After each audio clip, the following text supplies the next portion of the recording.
Il y a 2 ans, je tenais ce livre dans mes mains, en co-living, face à la plage de Tarazout au Maroc. Cette semaine, je reçois son autrice Céline Santini dans le podcast Olivier et Thanato, dans l'épisode 89. Honnêtement, il y a plein de symboliques autour de cet épisode parce que c'est aussi à Tarazout, à cette même période, qu'est née l'idée du podcast Olivier et Thanato. Et bien finalement, un peu plus de 2 ans et demi après, c'est 89 épisodes et un nombre d'invités, dont certains ou certaines que j'aurais jamais cru avoir au micro. Il y a pas mal de choses qui ont évolué depuis le lancement du podcast. Il y a plus de régularité, plus de professionnalisme, l'envie d'aller plus loin, de se démarquer aussi, et je vous le disais récemment dans certains posts.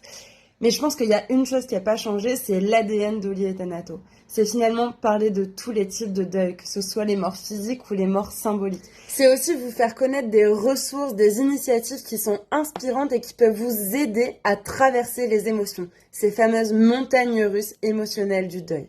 Et c'est aussi vous partager des graines de réflexion, que vous soyez d'accord ou non, qu'importe, mais ça vous permet d'être en réflexion avec vous-même et de vous faire votre propre point de vue, de trouver vos ressources et de parcourir votre chemin de deuil. De ce fait, cette semaine, on parle du kintsugi, cet art japonais qui est de base utilisé pour réparer les porcelaines. Le kintsugi, c'est une métaphore du deuil et de la résilience. Je te laisse découvrir ça dans l'épisode 89 en compagnie de Céline Santini sur YouTube, Spotify et toutes les plateformes de ton choix.